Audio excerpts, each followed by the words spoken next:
Right. ఇక రెండు తెలుగు రాష్ట్రాల్లో ముఖ్యంగా ఆంధ్రప్రదేశ్ రాజకీయాల్లో నార్సిస్టిక్ డిజార్డర్ ఇది హాట్ టాపిక్గా మారినటువంటి పరిస్థితి. సో ఇది చాలా చర్చ జరుగుతోంది ఈ రుగ్మతకు సంబంధించి. సో ఒకవైపు మనం చూస్తూ ఉన్నాం రాష్ట్రంలో పూర్తిగా పెట్టుబడులు రావడం, అదేవిధంగా మొన్న జరిగినటువంటి ఇన్సిడెంట్ మనం చూసాం, ఏదైతే తుఫాను, ఈ తుఫానును కూడా రాష్ట్ర ప్రభుత్వం సమర్థవంతంగా ఏ విధంగా ఎదుర్కొందో ఇవన్నీ కూడా మనం చూసాం. ఈ నేపథ్యంలో కూడా కొద్దిమంది మాట్లాడుతున్నటువంటి అంశం దీనికి సంబంధించి దానికి లింక్ చేస్తూ తర్వాత ఇదేదైతే ఈ డిజార్డర్కి సంబంధించినటువంటి చర్చ కూడా జరుగుతున్నటువంటి నేపథ్యంలో కూడా సో అసలు ఏంటి దీనికి సంబంధించి మన టీడీపీ నేత బండారు వంశీకృష్ణ గారు కూడా స్పందించారు. దీనికి సంబంధించి ఆయనతో మాట్లాడే ప్రయత్నం చేద్దాం.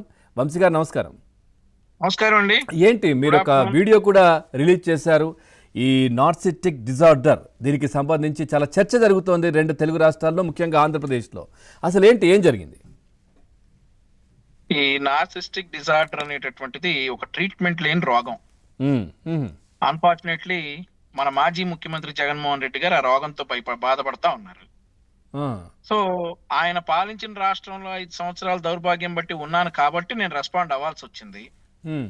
రెస్పాండ్ అవడానికి ఇంకో కారణం కూడా ఉంది. ఎందుకంటే కొంతమంది ఏం చేస్తా ఉన్నారంటే అతని ద్వారా లబ్ధి పొందినటువంటి వారు, అంటే రాష్ట్రం ఎడిపోయినా పర్వాలేదు నా పొట్ట నిండితే చాలు అనుకునేటటువంటి కొంతమంది ఈ డిజార్డర్ తో బాధపడతా ఉన్నాడు జగన్మోహన్ రెడ్డి, దీన్ని సరి చేసుకుంటే బాగుంటది అని సలహా ఇచ్చిన వాళ్ళ మీద కూడా పడి ఏడుస్తా ఉండటంతో ఒక రాష్ట్ర పౌరుడిగా బాధ్యతగా నేను రెస్పాండ్ అవ్వాల్సి వచ్చింది. ముఖ్యంగా జగన్మోహన్ రెడ్డి గారికి ఉన్నటువంటి లక్షణాలు అన్ని కూడా ఈ నార్సిస్టిక్ పర్సనాలిటీ డిజార్డర్ లో ఉన్నటువంటి లక్షణాలే. ఏదైతే ఇతను నేను చాలా బలవంతుణ్ణి అని అనుకుంటాడు, అనుకునే 175 వచ్చేస్తాయి, జనమందరు నా వెనకాల ఉన్నాడు అనేటటువంటిది ఈ నార్సిస్టిక్ డిజార్డర్ వల్లే ఆయన ఆ రోజు చెప్పడం జరిగింది. ఫస్ట్ లక్షణం ఏంటంటే ఓవర్ ఎస్టిమేట్ చేసుకుంటారండి. వీళ్ళ ఎబిలిటీస్ అన్ని కూడా వీళ్ళు ఓవర్ ఎస్టిమేట్ చేసుకుంటారు. నేను అంతకంటే నా అంతటోడు లేడు అని అనుకుంటారు, కానీ బొక్కబార్లు పడతారు. ఎలక్షన్ లో జగన్మోహన్ రెడ్డి గారు 175 అని చెప్పి 11 వచ్చినట్లుగా. సో ఇట్లాంటి లక్షణాలన్నీ ఉన్నటువంటి వ్యక్తి మన మాజీ ముఖ్యమంత్రి అవటంతో ఆ ప్రస్తావించినటువంటి మనుషులందరినీ కూడా ఆయన వైపు ఉన్నటువంటి కొంతమంది పెయిడ్ జర్నలిస్టులు వాళ్ళు వేరే వేరే కారణాలతోటి ఏదేదో అంటా ఉన్నారు కూడా బాధేసింది. నేను రెస్పాండ్ అయ్యా. ఎందుకంటే ఈ రోజు రాష్ట్రంలో నార్సిస్టిక్ డిజార్డర్ అనేటటువంటిది ముఖ్యమైన దానిలో ఏంటంటే ఇద్దరు బాగున్నారంటే చూడలేరు, రాష్ట్రం బాగుపడుతుంది అని అంటే చూడలేరు, రాష్ట్రానికి మంచి పేరు వస్తా ఉంది అంటే చూడలేరు. అట్లాంటి లక్షణాలన్నీ ఉన్న వ్యక్తి మన మాజీ ముఖ్యమంత్రి జగన్మోహన్. ఏదైనా పెట్టుబడులు వస్తున్నాయంటే నేనే తెచ్చాను, పెట్టుబడులు వస్తున్నాయంటే ముందుగా అసలు వాటిని ఎలా తరిమేయాలా అని చెప్పి ఆలోచిస్తా ఉంటారు. ఒకవేళ వస్తే నేనే తెచ్చాను. రాష్ట్రం బాగుపడుతుంది అని అంటే తట్టుకోలేనటువంటి వ్యక్తులు ఈ నార్సిస్టిక్ డిజార్డర్ వల్ల బాధపడుతున్నటువంటి వ్యక్తులు. దానికి ట్రీట్మెంట్ లేదండి ఇక. సో దాని గురించి మొన్న ఈ మధ్య ఒక ఎడిటోరియల్ కాలంలో ఏబిఎన్ ఆంధ్రజ్యోతి ఎండి రాధాకృష్ణ గారు రెస్పాండ్ అయ్యారు. సో ఈ నార్సిస్టిక్ డిజార్డర్ లో బాధపడుతున్నటువంటి జగన్మోహన్ రెడ్డి గారిని రెస్పాండ్ అయితే మరొక పెయిడ్ జర్నలిస్ట్ ఉన్నాడు ఆంధ్రప్రదేశ్ రాష్ట్రంలో. రాష్ట్రం ఎటుపోయినా పర్వాలేదు, ఎన్ని విష ప్రచారాలు చేసినా పర్వాలేదు, నా పొట్ట నిండితే చాలు అనుకునేటటువంటి ఒక పెయిడ్ జర్నలిస్ట్ సాయి అనేటటువంటి వ్యక్తి. ఇతని గతం అంతా నాకు తెలుసు. ఇతను గతంలో ఏం చేశాడు, ఎలా డబ్బు సంపాదించాడు, ఇప్పుడేం చేస్తా ఉన్నాడు మొత్తం నాకు తెలుసు కాబట్టి నేను రెస్పాండ్ అవ్వాల్సి వచ్చింది. ఇతను మీకు టైం ఉంటే చెప్తాను సార్. ఇప్పుడు ఇతను ఈ వర్షన్ ఏంటనేది, ఇతను ఏం చేశాడు అనేది 2009లో గుంటూరు జిల్లా పొన్నూరు అండి. పొన్నూరులో ఒక సబ్ ఇన్స్పెక్టర్ ఇంకో పేరు ప్రేమ వ్యవహారంలోకి ఇతను ఎంటర్ అయిపోయి ఆ అమ్మాయి ద్వారా అతని చాటింగ్ కావచ్చు, ఏదైనా కావచ్చు, ఆ రహస్యాలన్నీ ఇతను తీసుకొని ఆ సబ్ ఇన్స్పెక్టర్ ని బెదిరించి డబ్బులు తీసుకున్నటువంటి వ్యక్తి ఈ జర్నలిస్ట్ సాయి.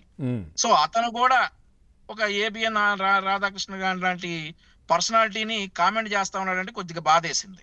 ఏమంటాడన్నాడంటే ఇతను తుఫాన్ వచ్చినప్పుడు ఈయన మన వర్షన్ ఏంటంటే తుఫాన్ లో అందరూ బాగున్నారు కానీ లబ్ధి పొందిన వాళ్ళు కూడా చాలా బ్రహ్మాండంగా చెప్పారు, కాకపోతే జగన్మోహన్ రెడ్డి గారి పత్రిక సాక్షిలో మాత్రం ముఖ్యమంత్రి గారు లేరు, ఉప ముఖ్యమంత్రి గారు లేరు, నారా లోకేష్ గారికి ఏం పని అని చెప్పేటటువంటి ఒక కాలం రాసుకొచ్చారు. ఎక్కడా కూడా ప్రజలు ఇబ్బంది పడలేదు, డెత్ టోల్ తగ్గించాము. ఆ వాస్తవంగా శవాల కోసం ఎదురు చూసేటటువంటి పార్టీ ఆస్తున్న చిల్లరలో బతుకుతున్నాడు కాబట్టి అందరినీ విమర్శిస్తా ఉంటాడు. అదే క్రమంలో ఏబిఎన్ ఆంధ్రజ్యోతి ఎండి గారిని కూడా ఇతను విమర్శించాడు. ఆ వీడియో చూసి నాకు బాధేసింది. ఇతను ఏమంటాడంటే నార్కాసిస్టిక్ డిజార్డర్ ఉన్నటువంటి వ్యక్తి జగన్మోహన్ రెడ్డి గారు అని అంటే, సో ఆయన బాధపడుతున్నాడు. ఇప్పుడు ఆయనకి చాలా బాధేసేస్తా ఉంది జగన్మోహన్ రెడ్డి గారు నా మాట అంటా ఉంటే. సరే ఓకే, మేము దానికి లక్షణాలు చెప్తాం. తుఫాన్ వచ్చింది సార్, రాష్ట్రం అంతా సుభిక్షంగా ఉండాలని అనుకుంటాం. బట్ తుఫాన్ వచ్చింది. తుఫాన్ వచ్చిన తర్వాత అది కూడా ప్రభుత్వం మీదకు పడి ఏడ్చేటట్లుగా, ప్రభుత్వం ఏం చేసినా గానీ చేయనట్లుగా, ఏదైతే ఆ రోజు తుఫాన్ లో డెత్ టోల్ తగ్గించడానికి ముఖ్యమంత్రి గారు, ఉప ముఖ్యమంత్రి గారు, లోకేష్ గారు రియల్ టైం గవర్నెన్స్ పెట్టేసి అంత బాగా రాష్ట్రాన్ని ఆదుకుంటే ఇతను ఏమంటాడు, వీళ్ళు ఎవ్వరు లేరంట. అబద్ధాలు, ఇక అట్లాంటి అబద్ధాలు అవన్నీ కూడా ప్రదర్శిస్తా ఉంటారు. మరొక విషయం ఏంటంటే, ఒకవైపు వాళ్ళే అంటారు వీళ్ళందరికీ పనే ఉంది అక్కడ అని చెప్పి వాళ్ళే అంటారు, ఇంకోవైపు వాళ్ళు లేరు అని చెప్తుంటారు. అదే సార్, ఇప్పుడు ఆ రోజు నారా రోహిత్ గారి పెళ్లి ఉంది సార్. చంద్రబాబు నాయుడు గారు ఆ పెళ్లికి వెళ్తేనేమో రాష్ట్రాన్ని తుఫాన్లు వదిలేసి పెళ్లికి వెళ్ళారంటారు. అది వెళ్ళకపోతేనేమో తండ్రి లేని తమ్ముడి బిడ్డని పెళ్లికి కూడా వెళ్ళలేదు చంద్రబాబు నాయుడు గారు అని అంటారు. సో విమర్శ ఎలాగైనా చేస్తారు, కానీ ప్రజలు అన్ని గమనిస్తా ఉన్నారు. అంతే కదా. మరొకటి ఏంటంటే సార్, ఈ జర్నలిస్ట్ సాయి చెప్పింది, రాధాకృష్ణ గారి చెప్పిన దానికి వ్యతిరేకంగా అసలు కోవిడ్ లో రాష్ట్రాన్ని జగన్మోహన్ రెడ్డి అంత సేఫెస్ట్ గా ఉంచాడంట సార్. ఒక డాక్టర్ ఏమో మాస్క్ అడిగినందుకు చచ్చిపోయాడు, ఇంకో కుర్రోడేమో మాస్క్ లేనందుకు చనిపోయాడు. బ్లీచింగ్ వేసేసుకోండి, బ్లీచింగ్ పౌడర్ మీ ఇళ్ల చుట్టూ వేసేసుకోండి, మీకు కరోనా రాదని సెలవు ఇచ్చినటువంటి మహానుభావుడు జగన్మోహన్ రెడ్డి. రెమెడీసివిర్ కూడా బ్లాక్ లో అమ్ముకున్నటువంటి వ్యక్తి జగన్మోహన్ రెడ్డి. వీళ్ళ ఎమ్మెల్యేలు కావచ్చు, మంత్రులు కావచ్చు, కోవిడ్ టైంలో ఏం చేశారండి, కోవిడ్ సోకితే ప్రత్యేక విమానాలు వేసుకొని సేఫెస్ట్ ఆంధ్రప్రదేశ్ వదిలేసి మరి పక్క రాష్ట్రాల్లోకి ట్రీట్మెంట్ తీసుకున్నారు. పాపం ఒకే ఒక ఎంపీ పల్లి దుర్గా ప్రసాద్, ఆయన పక్క రాష్ట్రంలోకి వెళ్లకుండా ఆంధ్రప్రదేశ్ రాష్ట్రంలోని ట్రీట్మెంట్ తీసుకుని పరలోకానికి చేరారు.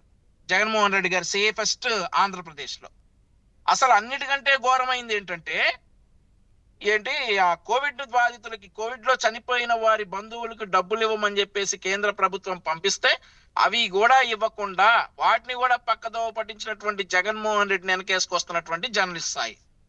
సార్ నిజంగా వంశీ గారు, మీకంటే మీరు రెస్పాండ్ అయ్యారు, మీకు బాధ అనిపించింది, ఆ విధంగా మాట్లాడడం కరెక్ట్ కాదు, రాష్ట్రంలో జరుగుతున్నటువంటి దాన్ని వక్రీకరించి ఈ విధంగా ఆయన చెప్తున్నాడు. నిజంగా చెప్పాలంటే ఏనుగు వెళ్తా ఉంటే అవేవో చెప్తారు కదా, సునకాలు అరుస్తా ఉంటాయి, ఆ విధంగా మేము ఎప్పుడు పట్టించుకోము. అదే ఇంకొక మాట కూడా అన్నారు సార్ ఆయన వీడియోలో. ఏమంటాడంటే, నిందలేయడం చాలా ఈజీ అంట, అసత్య ప్రచారం చేయడం చాలా ఈజీ అంట. ఆ ఈజీ కాబట్టి ఆ ఈజీ ప్రాసెస్ ఎంచుకున్నాడు. మరొక ముఖ్యమైన విషయం మీకు చెప్పాలి సార్, ఇందులో రాధాకృష్ణ గారికి జగన్మోహన్ రెడ్డిని చూస్తే ఈనో ప్యాకెట్లు వేసుకునేటటువంటి కడుపు మంట అంట. అసలు జగన్మోహన్ రెడ్డి గారు అంటే కడుపు మంట ఎవరికి ఉంటుంది సార్? జగన్మోహన్ రెడ్డి గారిని చూస్తే ఈ రోజు నవ్వు వస్తా ఉంది సార్. కామెడీ పీస్ అయిపోయాడు ఆంధ్రప్రదేశ్ రాష్ట్రంలో. 175కు 175 అని చెప్పి ఏమయ్యాడు సార్? 11 వచ్చినాడు మీద కడుపు మంట ఉంటుందా సార్ ఎవరికన్నా? అంతే కదా, చాలా ఉంటది, ఇంకా నవ్వు వస్తుంది. అవన్నీ చూడకుండా జగన్మోహన్ రెడ్డి గారిని చూస్తే కడుపు మంట అని చెప్పేసేటువంటి ఈ వ్యక్తి ఎవరు, ఈ జర్నలిస్ట్ స్థాయి విషయాలను కూడా ఇది చాలా హాస్యాస్పదంగా ఉంది. జగన్మోహన్ రెడ్డి గారిని చూస్తే ఈ రోజు ఎవరికైనా కానీ జాలేస్తుంది, నవ్వు వస్తా ఉంది. అలాంటిది ఈ జర్నలిస్ట్ స్థాయి ఏమంటాడంటే, ఏబిఎన్ రాధాకృష్ణ గారికి ఆయన అంటే కడుపు మంట అంట. సో ఈ హాస్యాలన్నీ కూడా పండించేటటువంటి జర్నలిస్ట్ స్థాయి గారికి అసలు సమాధానం ఎప్పటి నుంచో చెప్పాలనుకుంటున్నాను. కాబట్టి అతను గతం తెలిసిన వ్యక్తిగా ఇంకొక విషయం ఏమంటా ఉన్నాడంటే, నీచమైనటువంటి జర్నలిజం చేస్తా ఉన్నారని చెప్పేసి ఈయన రాధాకృష్ణ గారిని విమర్శిస్తా ఉన్నారు. వాళ్ళే చెప్పారు, రోజుకొకటి చేయొచ్చు సార్. ఇతను గుంటూరు జిల్లాలో చేసినటువంటి అరాచకాలు ఒక ఛానల్ అడ్డం పెట్టుకుని 2009లో ఇతను చేసినటువంటి అరాచకాలు బయటికి తీస్తే రోజుకొకటి బయటికి లాగొచ్చు. ఇతను రాధాకృష్ణ గారి గురించి కామెంట్ చేసేది కొంచెం సెన్స్ ఉండాలి కదా సార్. సార్ మీకు తెలియంది కాదు, వాళ్ళ గురించి అందరికి తెలిసిందే కదా, వాళ్ళ గురించి ఎందుకు మాట్లాడతారు, ఎందుకు చేస్తారు, ఎందుకు ఏంటి అనేది కూడా. నిజంగా ఇందాక అన్నట్టుగా ఏనుగు వెళ్తా ఉంటే దారిలో పక్కన ఉన్నటువంటి అన్ని కూడా అరుస్తా ఉంటాయి, తెలిసిందే కదా. అవును అవును. సో అట్లాంటి ఆ విధంగా మా సార్ పైన, మా ఎండి గారి పైన ఈ విధంగా వాళ్ళకి కామన్ అది. అంతే సార్, ఇప్పుడు ఆయన రీచ్ అవ్వలేరు కాబట్టి ఇట్లాంటి పిచ్చి వాళ్ళని పెట్టేసి పిచ్చి కామెంట్లు చేయిస్తా ఉంటే ఇంకా దిగజారిపోతారు తప్ప ఆయన స్థాయికి రీచ్ అవడం వీళ్ళ వల్ల కాదు. Right sir, thank you Vamsi garu. Right, అట్లాగే ఏదైతే మనం ఇప్పుడు ఇందాక వంశీ గారు మాట్లాడినట్టుగా ఈ ఏపీ రాజకీయాల్లో నార్సిస్టిక్ డిజార్డర్ ఇది ఒక హాట్ టాపిక్గా మారింది, ముఖ్యంగా 2 తెలుగు రాష్ట్రాల్లో అట్లాగే ఏపీలో. ఓ పార్టీ అధినేతకు ఈ డిజార్డర్ ఉందని, చికిత్స కూడా తీసుకుంటున్నారని జోరుగా చర్చ కూడా జరుగుతూ ఉంది. ఇంతకీ నార్సిస్టిక్ డిజార్డర్ అంటే ఏంటి? ఈ డిజార్డర్ ఉన్నటువంటి వ్యక్తులు ఎలా ప్రవర్తిస్తారు? నిజానికి నార్సిస్టిక్ అనేది ఒక మానసిక సమస్య. ఒక వ్యక్తికి తమ ప్రాముఖ్యత గురించి అసమంజసమైనటువంటి అధిక భావన ఉంటుందని కూడా నిపుణులు చెప్తా ఉన్నారు. అంటే మేము వీరులము, సూరులము, మా ముందు ఎవరు మాట్లాడకూడదు, మా ముందు ఎవరైనా కానీ దిగదుడిపే, సో మేము అసలు లేస్తే మనిషిని కాదు, ఈ విధమైనటువంటి అంటే పులులు, సింహాలు, ఎలివేషన్లు ఇవన్నీ కూడా వాళ్ళు ఊహించుకుంటుంటారు. అంతెందుకు, ఒక ఎకరాల్లో 120, 130, 150 గదులు కట్టుకొని ఇద్దరే భార్యాభర్తలు ఒకే రూమ్లో ఉండేటటువంటి సన్నివేశాలు కూడా మనకు కనిపిస్తూ ఉంటాయి. అంటే అట్లా వాళ్ళ బిహేవియర్ ఆ విధంగా ఉంటుంది. కొండలపైన, గుట్టలపైన పెద్ద పెద్ద మహల్లు కట్టుకుంటారు, కానీ దాంట్లో 3-4 రూములు మాత్రమే ఉంటాయి. ఇట్లా అంటే ఒక రాజులు రాచరికం పోయినా కానీ వాళ్ళ బిహేవియర్ మాత్రం ఒక రాజులగా, ఒక సింహాసనాలు, అదేవిధంగా నేను గొప్పవాన్ని, ఈ విధమైనటువంటి మెంటాలిటీ కలిగి ఉంటుందని కూడా చెప్తా ఉన్నారు. ఇక వారికి ఎక్కువగా శ్రద్ధ, ప్రశంసలు అవసరం. అంటే వారిపైన శ్రద్ధ చూపించాలి, వారిపైనే ఫోకస్ ఉండాలి. తర్వాత ప్రశంసలు కూడా ఎక్కువగా వాళ్ళు కోరుకుంటుంటారు. తానే అందరికంటే గొప్ప వ్యక్తులంటూ కూడా వాళ్ళంతా చెప్పుకుంటూ ఉంటారు. ఇతరుల భావాలను అర్థం చేసుకునే సామర్థ్యం చాలా తక్కువగా ఉంటుంది వీళ్ళకి. సో పూర్తిగా కూడా ఇట్లాంటి మనస్తత్వం కలిగినటువంటి వ్యక్తులు ఈ మధ్యకాలంలో కనిపిస్తూ ఉన్నారు. సో ఈ మానసిక రుగ్మత ఎందుకు వస్తుంది, వాళ్ళు ఎట్లాంటి చికిత్స చేయించుకోవాలి, ఏంటి, ఇవన్నీ కూడా మనం చర్చిద్దాం. మనతో పాటు వంగిపురపు ఆర్ రవికుమార్ గారు, హెచ్ఆర్ ఇన్ మైండ్ మేనేజ్మెంట్, వారు కూడా ఉన్నారు. వారిని అడిగి అసలు చికిత్స విధానాలు ఎట్లుంటాయి, అసలు ఈ మనస్తత్వం కలిగినటువంటి వ్యక్తులు ఏం చేస్తుంటారు, వాళ్ళ బిహేవియర్ ఇంకా ఎట్లా ఉంటుంది, ఇవన్నీ కూడా తెలుసుకుందాం. సార్ నమస్తే. నమస్కారం అమ్మా. సార్, ఇందాక నేను చెప్పినట్టుగా ఈ నార్సిస్టిక్ డిజార్డర్, ఈ సమస్యతో ప్రముఖ వ్యక్తులే బిహేవ్ చేస్తున్నారు, చాలా ఇబ్బందులు పడుతున్నటువంటి పరిస్థితి ఈ మధ్యకాలంలో. ఏంటి సార్, ఎందుకు ఇది వస్తుంటుంది, దీనికి రావడానికి కారణం ఏంటి అసలు? దీన్ని మనం షార్ట్ ఫామ్ లో ఎన్పిడి అంటాం నాన్న. ఇది ఎన్పిడి అనేది మనకి చాలా రోజుల నుంచి ఎక్కువగా మన దేశంలో కనపడుతోంది. గత 12 సంవత్సరాల నుంచి 13 సంవత్సరాల నుంచి ఇంకెక్కువ పెరుగుతోంది. దీనికి ఏంటంటే వ్యక్తిగతమైనటువంటి మనసు యొక్క ఆలోచనని నియంత్రించుకొని ఏది ఎందుకు అనేది కాకుండా నేను పట్టినది కుందేలికి 3 కాళ్ళు అన్నట్టుగా కొంతమంది ప్రవర్తించటం వల్ల ఆలోచన నేను అనేది ఎక్కువగా రావటం వల్ల ఇది మనిషిని మానసికంగా ఒక విధమైనటువంటి పొరలోకి తీసుకెళ్ళిపోతుంది. నాన్న డైరెక్షన్, ఫోకస్ చేంజ్ అయిపోతుంది వాళ్ళది. దాంతో ఏమైపోతుంది, వాళ్ళ ముందుకు వెళ్ళి మాట్లాడటానికి కూడా చాలా మంది భయపడుతూ ఉంటారు. దీనివల్ల ఏమవుతుందంటే దీనికి పాత రోజులలో ఎక్కువగా మెయిల్ క్యాండిడేట్స్ కి ఎక్కువగా వచ్చేది.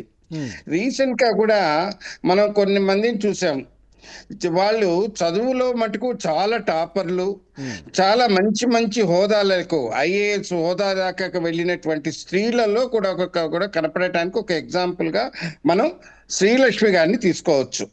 ఆమె మంచి ఐఏఎస్ టాపర్, ఎడ్యుకేషన్ లో వెల్ దిస్టింగ్ అంత పైకి వెళ్ళిన ఆమె సడన్ గా తనకున్నటువంటి దీనిలో ఒక విధమైనటువంటి దీనిలో వెళ్ళినప్పుడు ఆమె చేసిన తర్వాత ఆమె మీద జరిగినటువంటి చర్యలు ఇవన్నీ కూడా మనం చూస్తున్నాం.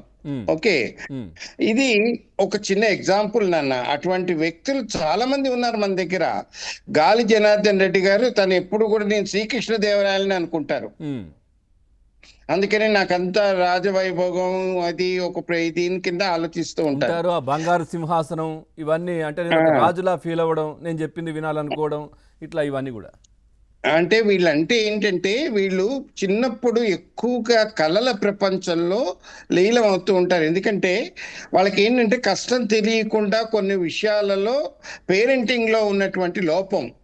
ఎందుకంటే వాళ్ళు మన పిల్లవాడు గెలవాలని చెప్పి రకరకాలైనటువంటివి వాళ్ళకి తేలిగ్గా వచ్చే మార్గాలు వెతికి పెట్టినప్పుడు ఇటువంటి ప్రమాదం జరుగుతూ ఉంటుంది.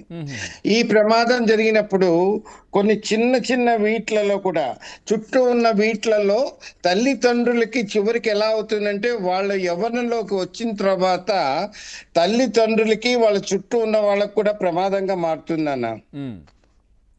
ఇది ఎప్పుడైతే తల్లిదండ్రులకి చుట్టూ ఉన్న వాళ్ళకి ప్రమాదంగా మారుతుందో అప్పుడు ఏమవుతుందంటే వాళ్ళ ముందుకెళ్ళి ఏదైనా చెప్తే పిల్లవాడు ఏమన్నా చేసేసుకుంటాడేమో, పిల్లవాడు ఎక్కడన్నా ఇదైపోతుంది. ఇది ఎక్కువగా న్యూక్లియర్ ఫ్యామిలీస్, అపార్ట్మెంట్ కల్చర్లలో ఎక్కువగా కనపడుతోంది.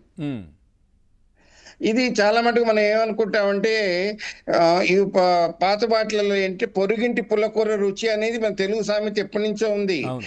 కానీ మనం ఏమనుకుంటాము, అవతల వాళ్ళ యొక్క స్థితిగతులను ఏ విషయాల్లో ఎలా ఉన్నారని పోల్చుకోకుండా అక్కడ ఉన్న వాటిని కంపేర్ చేసుకుంటూ మన ఇంట్లో కూడా రావాలి, మనకు చెయ్యాలి. ఎగ్జాంపుల్ మనం చూస్తుంటాం, నాకు ఒక చిన్న ఐటెం కారు ఉన్నా, నాకు ఇంకో కారు ఉన్నా, దీనికంటే ఇంకో పెద్ద కారు కావాలని అనుకుంటాం. ఎప్పుడైనా సరే ఇది మనకి చాలా రకాలుగా, ఒక సైకిల్ మీద పోతున్న వ్యక్తి రోడ్డు మీద నడిచే వ్యక్తి చులకనగా చూస్తాడు. అదే ఈ స్కూటర్ మీద వెళ్తున్న వ్యక్తి సైకిల్ వాడిని చులకనగా చూస్తాడు. అలాగే కారులో వెళ్తున్న వ్యక్తి స్కూటర్ వాడిని చులకనగా చూస్తారు. అంటే వాళ్ళు ఏమంటారంటే, ఎప్పుడైనా వెళ్తుంటే అరే వీడికి ఎట్లా వెళ్ళాలో తెలియదు, ఇవి చేయదు అంటారు. కానీ దీనిలో ఉన్నటువంటి ట్రాఫిక్ ఒక నియంత్రణలో ఉన్నప్పుడు ఏ వెహికల్ అయినా ఎక్కడా కూడా ట్రాఫిక్ జామ్ కాకుండా ఎలా వెళ్తుందో, అంటే మన గుండెలోని నెత్తురు అన్ని భాగాలకి, కాళ్ళకి, పైకి, శిరస్కి అన్నిటికీ ఎలా అయితే చేరుతూ ఉంటుందో అది మనకి ఈజీగా ఆక్సిజన్ ని సర్క్యులేట్ చేస్తూ ఉంటుంది. అలాగే ఒక ట్రాఫిక్ పోలీస్ కూడా నియంత్రించడం వల్ల ఎక్కడా కూడా ట్రాఫిక్ జామ్ కాకుండా ఉండటం వల్ల జరుగుతుంది. ఇది ఈ ఎన్పిడి దీనివల్ల ఫస్ట్ మనకి ఏమవుతుందంటే, ఎక్కడెక్కడ ఎక్కువ జరుగుతుంది అంటే ఇంటెన్సివ్ పేరెంటింగ్. అంటే మా పిల్లవాడిని చాలా ప్రొటెక్ట్ చేయటం వల్ల, పిల్లవాడికి ఏదైనా అడుగుతున్నా కానీ నలుగురితో కలిసి ఓటమి గెలుపులు ఇవన్నీ నేర్పించలేకపోవటం వల్ల. ఎగ్జాంపుల్ మనం క్రికెట్ మ్యాచ్ లో కూడా చూసాము, ఒక ప్లేయరు గత 1 month నుంచి తను ఎంతో చేసి చివరికి ఈ రోజు ఉమెన్స్ క్రికెట్ మ్యాచ్ గెలవంగానే ఆమె గురించి చాలా ఇదిగా మాట్లాడుతున్నారు. అంటే మన దగ్గర ఏంటంటే ఒకళ్ళ మీద ఉన్నది ఇంకోళ్ళ మీద రుద్దటం మొదలు పెడుతున్నారు. అక్కడ దానివల్ల ఏమవుతుంది, మెరిట్ అనేది ఐడెంటిఫై చేయలేని పరిస్థితిలోకి వెళ్ళిపోతారు వాళ్ళు. అదొకటి ఉంటుంది. దేన్ని కూడా వాళ్ళు రిసీవ్ చేసుకోలేకపోవడం సార్. ఇప్పుడు దేన్ని కూడా వాళ్ళు ఒకవేళ ఓటమి కలిగింది అనుకోండి, అది నీ తప్పు అంటే ఎదురు వాళ్ళ తప్పు, మీరే తప్పు చేశారు. లేదు గెలిచామనుకోండి, అది నా వల్లనే గెలిచారు. అట్లా తప్పని ఊరుకోరు అక్కడితో. దాని నుంచి రాబోయే ప్రమాదాలు చాలా ఎక్కువగా ఉంటాయి. అవతల వ్యక్తిని ఎటువంటి, మనం రీసెంట్ గా కూడా చూసాము, ఒక తల్లిని ఒక అమ్మాయి చంపేసింది కొట్టేసి ప్రియుడు కోసం అని. అంటే ఇవన్నీ ఏంటంటే మనకి విద్యా విధానంలో చాలా మార్పులు అవసరం ప్రస్తుత సమాజంలో. ఎందుకంటే విద్యా విధానంలో మనం చెప్తున్న వాటిలలో మార్కుల పోటీలోకి వెళ్తున్నాం, కానీ ఏ స్కూల్లో కానీ ఏ కాలేజీలలో కానీ సైకాలజిస్ట్ ని పెట్టి పిల్లల యొక్క మనస్తత్వాన్ని చెప్పగలిగే స్థాయికి ఎదిగినటువంటి విశ్వవిద్యాలయాలు కానీ స్కూళ్ళు పాఠశాలలు లేకపోవటం. మన దగ్గర జీవోలన్నీ ఉంటాయి కానీ ఇంప్లిమెంటేషన్స్ కావు. అదొకటి. ఇది రెండో విషయం వచ్చేసరికల్లా ఎప్పుడేమవుతుందంటే, వాళ్ళకి ఏది చేసినా కానీ నేను పట్టుకున్న దాన్ని, అంటే దీన్ని ఇంకా ఎటువంటి పరిస్థితిలో చేయి దాచుకోకూడదు, ఆ మనస్తత్వం వచ్చేసరికల్లా దానికి చుట్టూ ఉన్న పరిస్థితుల్లో వాళ్ళకి నో అనేది కనపడితే దాన్ని ఎలా అని చేయాలనేది చూస్తారే కానీ అసలు వాళ్ళు నో చెప్పటానికి మనం ఏం మార్పులు చేసుకోవాలి. ఇదొకటి. అదే విధంగా ఇట్లాంటి సమస్య ఇళ్లలో పిల్లల దగ్గరనో లేదంటే అట్లాంటి ప్రదేశాల్లో కనిపించినప్పుడు అది ఆ ఇంటికో లేదంటే చుట్టుపక్కల వాళ్ళకో దానికి ఇబ్బందో లేదంటే ఆ సమస్య తీవ్రతనో కనిపిస్తూ ఉంటుంది. కానీ ఇది ఒక పొలిటికల్గా ఒక మంచి పొజిషన్లో ఉన్నటువంటి వ్యక్తుల్లో ఇట్లాంటి ప్రవర్తన ఉంటే పూర్తిగా సమాజం పైన ఆ రాష్ట్రం పైనే పడుతుంటుంది కదా. చాలా ఇబ్బందికర పరిస్థితి కదా అప్పుడు. అది మనం అందుకనే అంటారు నాన్న, మనం కొన్ని పరిస్థితులలో కొన్ని ఆలోచించి వ్యక్తికి, మనకి ఒక చెడ్డ అలవాటు ఉంది మన దేశంలో. రాజకీయ నాయకుడు రాజకీయంలోనే ఉండాలి, సినిమా వాళ్ళు సినిమా ఫీల్డ్లోనే ఉండాలి, డాక్టర్ కొడుకు డాక్టర్ అవ్వాలి, లాయర్ కొడుకు లాయర్ అవ్వాలనే కాన్సెప్ట్లలో రుద్దటం ఎక్కువైపోయింది. దానివల్ల ఏమవుతుంది, అది వంశపారపర్యంగా ఆస్తులు ఎలా వస్తాయో ఇవి కూడా వస్తాయని అనుకుంటున్నారు. కానీ మన దగ్గర ఉన్నటువంటి అంశాలని కొన్నిటి వీటి, ఎందుకంటే మన వ్యవస్థలలో ముఖ్యంగా చూడవలసింది న్యాయం అనే చట్టం అందరికీ సమానంగా లేకపోవటం వల్ల, అరే బలాని వాడికి ఇన్ని చేసినా కూడా ఏ శిక్ష పడలేదు, అతను ఫ్రీగా తిరుగుతున్నాడు అన్నప్పుడు యువతల వాడికి ఈ will become a example for it. అక్కడ నుంచి కూడా ఆ విధంగా మనిషి దీనికి ఎన్పిడి డెవలప్ అవటానికి ఎక్కువగా అవకాశాలు ఏర్పడుతూ ఉంటాయి. తర్వాత వాళ్ళకి తినే ఆహారంలో కూడా కొంచెం ఏదన్నా తేడా వచ్చినా కూడా కంచాన్ని తీసి ఇసిరేస్తారు. లేదు అంటే ఎవరన్నా వాళ్ళు ఎదురుకుండా వచ్చి చేసి నాన్న ఇది తప్పు అని చెప్తే నువ్వెవరు అని క్వశ్చన్ వేస్తారు. ఎంత వ్యక్తి అయినా సరే, ఎదురుగా ఉన్న వ్యక్తి వయసులో కావచ్చు, హోదాలో కావచ్చు, ఎంత ఉన్నా సరే. తండ్రిని అయితే నీ వల్లే నా సమస్యలు వచ్చాయని చెప్తారు. ఓకే. అదే తమ్ముడు ఎవరైనా ఏదైనా ఒక వస్తువు ఏదైనా ఇవ్వకపోతే వీడిని ఎలా పక్క జరపాలనే ఆలోచనలోకి వెళ్ళిపోతారు. అవును, మీరు చెప్తున్నవి నా మైండ్ లో తిరుగుతున్నాయి. చాలా సంఘటనలు ఇట్లాంటివి జరిగినాయి, నేను కూడా చూశాను, కానీ వాళ్ళ పేరు ప్రస్తావించలేము. అందుకని ఇటువంటివన్నీ ఏం జరుగుతున్నాయి అంటే మనిషి యొక్క తత్వంలో చదువు అనేది, మార్కులు అనే వేట ఒక్కటే కాకుండా చాలా మంది, మీరు ఐఐటీస్ ఐఐఎంస్ కి మేము వెళ్ళి మాట్లాడుతున్నప్పుడు కానీ, మా దగ్గరకు వచ్చి కౌన్సిలింగ్ లో కూర్చున్నప్పుడు కానీ మేము చాలా మంది చూస్తుంటాము. చాలా మంది దే ఆర్ డిసప్పాయింగ్ ఇట్. మన దగ్గర ఏంటంటే ఒక నెగటివ్ న్యూస్ ని ఎక్కువగా స్ప్రెడ్ చేసినంత ఇదిగా పాజిటివ్ న్యూస్ ని స్ప్రెడ్ చేయలేని వ్యవస్థ ఏర్పడుతుంది రోజు రోజుకి. దానివల్ల ఈ రాజకీయ వ్యవస్థలో ఉన్నటువంటి చాలా మంది, ఎగ్జాంపుల్ కు నీకు ఇందాక చెప్పినట్టుగా విజయలక్ష్మి గారు వెరీ ఐక్యూలో చాలా బెస్ట్, ఎక్సలెంట్. కానీ తర్వాత ఆమె చేసిన చిన్న చిన్న దీనికి ఒకదాని నుంచి ఒకటి జరిగిపోయి ఏ స్థాయికి జరిగిందో మన చరిత్రలో చూసాం. శ్రీలక్ష్మి గారు కదా? అవునమ్మా, సారీ ఆ పేరు దీంట్లో క్షమించాలి. తర్వాత మనం గాలి జనార్దన్ రెడ్డి గారిని చూసాం. వాళ్ళ పిల్లల పెళ్ళప్పుడు నేను ఒక శ్రీకృష్ణదేవరాయలు అన్నట్టుగా తను ఇది చేసుకుంటూ తన హావభావాలన్నింటినీ కూడా మార్చి ఇవన్నీ పెట్టి చేయటం వల్ల ఇవి ఏమవుతుందంటే ఇటువంటి వాళ్ళని మనం ఎక్కువగా ప్రొజెక్ట్ చేయటం వల్ల, ఇటువంటి వాళ్ళని ఎక్కువగా మనం ఇవి చేయటం వల్ల రాష్ట్రాలే కారణంగా దేశం కూడా దెబ్బతినిపోతుంది. మీరు అన్న ఐఏఎస్ ఆఫీసర్ శ్రీలక్ష్మి గారు, వారిలో మీరు గమనించిన మార్పులు ఏంటి సార్? వాళ్ళు తన బిహేవియర్ లో ఇవన్నీ జరగక ముందు ఆమెతో మాట్లాడాలంటే చాలా మంది భయపడేవాళ్ళు.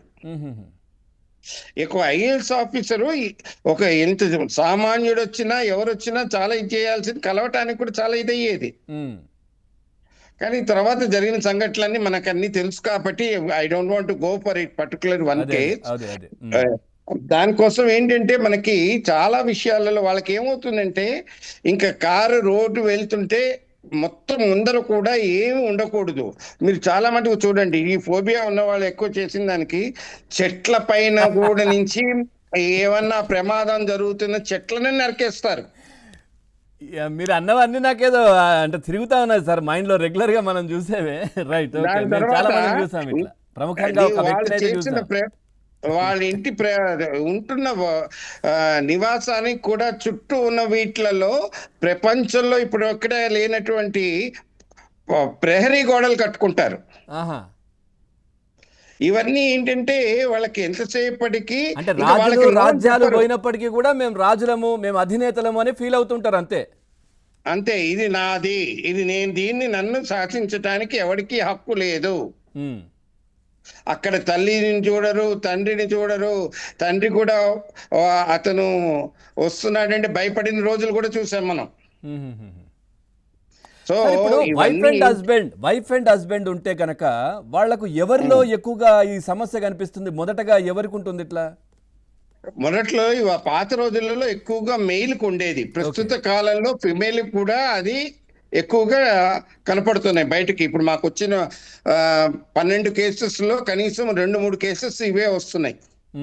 ఎందుకంటే తల్లిదండ్రులు ఈ వినేటప్పుడు ఒక వైపు వర్షన్ విని నిర్ణయాలు తీసుకున్నప్పుడు కూడా ఇటువంటి ప్రమాదాలు జరుగుతూ ఉంటాయి. తల్లిదండ్రులలో పెంపకంలో చిన్నప్పుడు మా పిల్లవాడికి సేఫ్టీ కోసం అని ఒక ఫోన్ ఇస్తున్నాం అన్నారు. టచ్ ఫోన్ ఇవ్వాల్సిన అవసరం ఏముంది? వేరే దేశాలలో 15 నుంచి 16 సంవత్సరాలు వచ్చేదాకా మొబైల్ ఇవ్వకూడదు.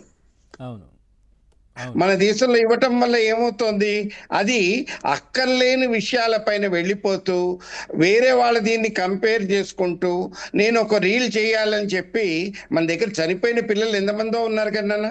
అవును, అవును, అవును. ఇవన్నీ కూడా ఏంటంటే మనం ఏం చేస్తున్నాము, క్షమించాలి, ఈ మీడియాలో కూడా చిన్న చిన్న పిల్లల్ని తెచ్చి ఏ రకమైన పదజాలాన్ని వాడుతున్నాము, ఉమ్, దాని చుట్టూ చప్పట్లు ఎలా కొడుతున్నాము, అవును, అది ఎవరు అది చూడటానికి సరదా అనిపిస్తుందేమో కానీ అది ఎవరి మీద ఇంపాక్ట్ పడుతుందని అనేప్పుడు ఒక ఇంట్లో ఉన్నటువంటి కొడుకుని కంట్రోల్ చేయలేనటువంటి పేరెంటింగ్ తయారవుతుంది. ఉమ్, ఇది సొసైటీకి ఇంపాక్ట్ పడుతుంది.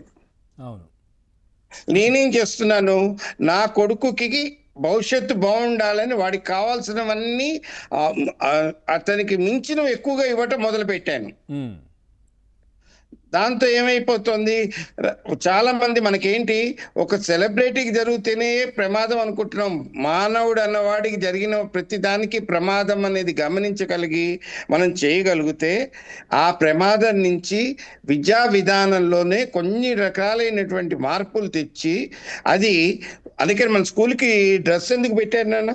అవును, అందరూ సమానము, అందరూ అది. అందుకనే కలాం అన్నారు, last bench is the not the least bench అని. ఉమ్. ఇది మనం తెలుసుకోవాలి. సార్, అదొకటి దీనికి చికిత్స కావచ్చు, లేదంటే వీళ్ళలో మార్పు రావడానికి విదేశాలకు వెళ్ళడమే అదా, లేదంటే మన దగ్గర కూడా అంటే దీనికి ఇక్కడ ఏంటంటే సంబంధించినటువంటి ఉన్నాయా? మన దగ్గర ఇటువంటి వాటికి చికిత్సకి రావటానికి ఏమవుతుందంటే మనం ఏమనుకుంటాము, ఇది మెంటల్ గా ఏదో డిసార్డర్ ఉంది ఇదని అనుకుంటాం. వేరే వాళ్ళకి తెలుస్తుంది, వేరే వాళ్ళకి తెలియటం వల్ల నా భవిష్యత్తు అంతా నాశనం అయిపోతుంది అనుకుంటారు. కానీ ఇది మనం ఒక ఇది ఉంది, think out of the room అంటాం కదా. అవును, అవును, ఒక సమస్య వచ్చినప్పుడు అవుట్ ఆఫ్ ద బాక్స్ కావచ్చు, box out of the box అని చెప్పి నేను కూడా మనం అనొచ్చు. ఇది ఈ ఆలోచనలోకి వెళ్ళలేకపోతున్నాం. కారణం ఏంటంటే నేను నా తర్వాత నా పిల్లలకి నేను చెయ్యాలనే ఓవర్ కాన్ఫిడెన్స్ తండ్రిలో ఉండటం వల్ల లేకపోతే తల్లిలో ఉండటం వల్ల ఇది ఇండైరెక్ట్ గా ట్రాన్స్ఫార్మ్ అయ్యి భార్యాభర్తల మధ్యలో వచ్చినప్పుడు మెయిన్ గా ఈ మధ్య ఆడపిల్లల్లో కూడా ఎక్కువగా కనపడుతోంది. అంటే వాళ్ళలో ఏంటి, అందుకనే మనం చూస్తూ ఉంటాం, పెళ్ళైపోయిన నెల రోజుల్లోనే వాళ్ళు చిన్న విషయం మీద విడిపోయారు అంటున్నాం. మరి పెళ్లి కోట్లు ఖర్చు పెడుతున్నారు, విడిపోయేటప్పుడు నెల రోజుల్లో విడిపోతున్నారు. అవును, అంటే పెళ్లికి ముందు ప్రేమించుకున్నప్పుడేమో అన్ని పాజిటివ్ కనపడతాయి, పెళ్ళైన తర్వాత వాళ్ళల్లో నెగటివ్ పాయింట్స్ కనపడి నువ్వు దేనికి. మనకు చిన్న విషయం ఇంకోటి కూడా ఆలోచించాలి, ప్రేమ అనే దీనిలో ఉన్నప్పుడు మరి చేసుకున్న వ్యక్తి వ్యామోహంలో ఎందుకు పడుతున్నాడు? ఇంకా వాడిని ఆ వ్యామోహంలో పడినప్పుడు అతని దీనికి ఆపటానికి ప్రయత్నిస్తే వీళ్ళనే లేపేయడానికి ట్రై చేస్తున్నారు. అవును, ఎంతటికైనా తెగిస్తున్నారు, ఏదైనా సరే, తల్లిదండ్రుల లేదంటే అత్తమామల లేదంటే భర్తలు చంపేసిన వాళ్ళు ఎన్ని కేసులు ఉన్నాయి మన దగ్గర. అవును, సో ఇదంతా కూడా మనం ముందరగా నేర్చుకోవాల్సింది, ప్రతి స్కూల్లోనూ ప్రతి విద్యాలయంలోనూ పిల్లలకి ఆడుకోవటానికి minimum 45 to 50 minutes period compulsory ఇవ్వాలి. తర్వాత మార్కులు వేట కాకుండా వాళ్ళతో ఫిజికల్ గా ఒకరోజు పొలంలోకి వెళ్ళి పని చేయించండి. ఇవరికి ఏంటంటే మనకి రాజకీయ వ్యవస్థ ఫోటోల కోసం వెళ్ళి ఇది చేసేవాళ్ళు, పనులు చేసేవాళ్ళు. అది పాతకాలంలో నడిచిందేమో కానీ ప్రస్తుత కాలంలో ఒక పని లేబర్ డిగ్నిటీని కూడా పిల్లలకి నేర్పియాలి. మాట సంస్కారంగా మారాలి, ఎదుటి వారి మాట వినగలిగే శక్తి సామర్థ్యాలు విద్యార్థిలో పెంచాలి. మూడోది, విద్యార్థికి అత్యధికమైనటువంటి వస్తువులు ఇవ్వకూడదు. అవును, విలాసవంతమైనటువంటి అవసరానికి మించి ఇవ్వకూడదు. అందుకనే అన్నాడు చాణక్యుడు కూడా, ఒక చిన్న మాట మనకి ఎప్పటి నుంచో ఉందన్న, 5 ఏళ్ల దాకా రాజకుమారు లాగా పెంచాలి, 5 ఏళ్ల నుంచి 18 ఏళ్ల దాకా బానిస లాగా పెంచాలి అన్నాడు. 18 ఏళ్ల తర్వాత మళ్ళీ రాకుమారుడు లాగా పెంచాలి అన్నారు. అంటే అప్పటికి వాడి కష్ట సుఖాన్ని మనం చూసాం. బాంబేలో ఒక డైమండ్ మర్చెంట్ తన కొడుకుని కేరళకి పంపించి ఒక ప్లేస్ లో దింపేసేసి ఒక నెల రోజులు ఉండి రమ్మన్నాడు. దానికి ఏమవుతుంది, అతని కుటుంబానికి రూట్స్ కదలికలు ఇవి లేకుండా చక్కటి వ్యవస్థ ఏర్పడుతుంది అన్న. కష్టము, ఇది సుఖము, మీరు బాధ, సంతోషము అన్ని తెలుస్తాయి. అన్ని తెలుస్తాయి. ఏ టైంలో ఆకలిస్తే ఎలా ఉండాలి, ఎవరితో ఎట్లా మాట్లాడాలి, ఆ అవతల వ్యక్తిని ఎట్లా గౌరవించాలి, ఇవన్నీ కూడా సార్ తెలుస్తుంది. ఇప్పుడు మీరు అన్నది బాగానే ఉంది సార్. ఇప్పుడు పిల్లలకు రూట్స్ అంటే స్కూల్ దగ్గర ఇది నుంచి రాజకీయ వ్యవస్థలో వస్తే మటుకు చాలా ప్రమాదంగా అదే మారుతుంది. అడుగుతున్నాను అది నేను. మరి వాళ్ళ మార్పెట్ట రావాలి, వాళ్ళ లోపల ఫైనల్ గా ఏం చెప్తారు? ఫైనల్ గా ఇదేంటంటే వాళ్ళ దీనికి మీరు ఇప్పుడు ఇంగ్లాండ్కి వెళ్ళి ఎలా అయితే మెడిసిన్ తీసుకొని చేయంగానే అది మార్పులోకి రాదు. వాళ్ళ నిజ జీవితంలో కొన్ని సమయాల్లో మనకి మీరు మన అన్ని చెప్పుకున్నప్పుడు రజనీకాంత్ అనే సినిమా యాక్టర్ హిమాలయస్ కి అటంతా వెళ్ళి తర్వాత ఒక లైబ్రరీని నా తండ్రి అన్నాడు. ఓకే. అతను మొత్తం వచ్చిన జీతాన్ని ప్రజలకు ఇచ్చేసి అమెరికా నుంచి వచ్చిన అవార్డులో వచ్చిన క్యాష్ అమౌంట్ కూడా ప్రజలకు ఇచ్చాడు. రోజు సాయంత్రం పూట ఒక హోటల్లో పనిచేసి తనకు కావాల్సిన ఆహారాన్ని తక్కినంత సొసైటీకి పంచాడు. అటువంటి వాళ్ళని మనం ఎప్పుడైనా ఎగ్జాంపుల్ చేసి ఈ మధ్య కాలంలో అటువంటి వ్యక్తులకు పద్మశ్రీలు ఇస్తున్నారు, కానీ ఇంత ముందు పద్మశ్రీలు ఇచ్చింది ఎటువంటి వ్యక్తులకు ఇచ్చామో ఒక్కసారి మన గుండెల మీద చేసుకొని మనం ఆలోచించుకోవాలి. ఇది వ్యవస్థలో ఎప్పుడైతే చెమటని గుర్తిస్తామో, ఒక చెమట బిందువును గుర్తించగలుగుతామో అప్పుడు ఈ డిజార్డర్ నుంచి బయటకు వెళ్ళటానికి, అలాగే ఎగ్జాంపుల్ మన జపాన్ లో చూస్తాం, ఎక్కడ చెత్త కనపడదు నాన్న, ప్రతి చోట పిల్లవాడు అన్ని పనులు చేయిస్తారు. ఇక్కడ మానవ సంరక్షణ ఇది అని చెప్తూ ఒక టీచింగ్ లైన్లో ఫ్యాషన్ గా ఉన్న వాళ్ళు రావటం తగ్గిపోయింది. దానివల్ల వేరే సమస్యలు వస్తున్నాయి, దానివల్ల కుటుంబాలు విచ్ఛిన్నం అవుతున్నాయి, దానివల్ల సొసైటీలో కావాల్సినటువంటి రాజకీయంలో కూడా రావటానికి కూడా భయపడుతున్నటువంటి వ్యక్తులు ఎక్కువ మంది అవుతున్నారు. అవును, మీరు అంటుంటే అనిపిస్తుంది సార్. అంటే కొద్ది మందిని మనం సమాజంలో చూస్తుంటాం, ఒక 4-5 ఎకరాల్లో ఇల్లు కట్టుకోవడం, దాంట్లో ఒక 150-200 రూములు పెట్టుకోవడం, ఉండేది మాత్రం ఇద్దరే. అట్లాగే ఒక పెద్ద విలాసవంతమైన బిల్డింగ్ కట్టుకోవడం, అంత పెద్ద బిల్డింగ్ ఎకరాల్లో కట్టినటువంటి బిల్డింగ్ లో 4 రూములు 3 రూములు. అంటే వాళ్ళొక రాచరిక పోకడ, అంటే మేము మమ్మల్ని మించిన వాళ్ళు లేరు, మా తర్వాతనే ఏదైనా అనే చూయించుకునేటటువంటి ఒక దర్పం ఇవే కనిపిస్తుంటుంది. ఎదురుగా ఉన్నటువంటి వ్యక్తి ఎంత పెద్ద వ్యక్తి అయినా మాట్లాడేది వినకపోవడం. సో ఫైనల్ గా ఏంటి సార్ దీని కంక్లూజన్ ఏంటి అసలు? దీని కంక్లూజన్ ఏంటంటే, నిజ జీవితంలో ఎప్పుడైతే మన న్యాయ వ్యవస్థ కరెక్ట్ గా పనిచేస్తుందో, న్యాయ వ్యవస్థలో సామాన్యుడికి, ధనికుడికి, రాజకీయ నాయకుడికి ఒకే రకమైనటువంటి న్యాయం దొరుకుతుందో, అందుకనే ఒకప్పుడు న్యాయదేవత కళ్ళకు గంతలు కట్టుకుంటే చేసి ఇప్పుడు గంతలు లేకుండా చూపిస్తున్నాం అన్నారు. మరి అది నిజంగా ఇంప్లిమెంట్ అవుతోందా? మరి సినిమా ప్రపంచంలో చిన్న విషయం జరిగితే దాన్ని ఎక్కువగా ఫోకస్ చేస్తున్నారు, కానీ మరి ఒక సామాన్యుడు ఎగ్జాంపుల్ మన శాటిలైట్ లాంచ్ చేసాం, ప్రపంచం అంతా మాట్లాడింది, భారతదేశంలో ఎంత మాట్లాడగలిగాం? అవును.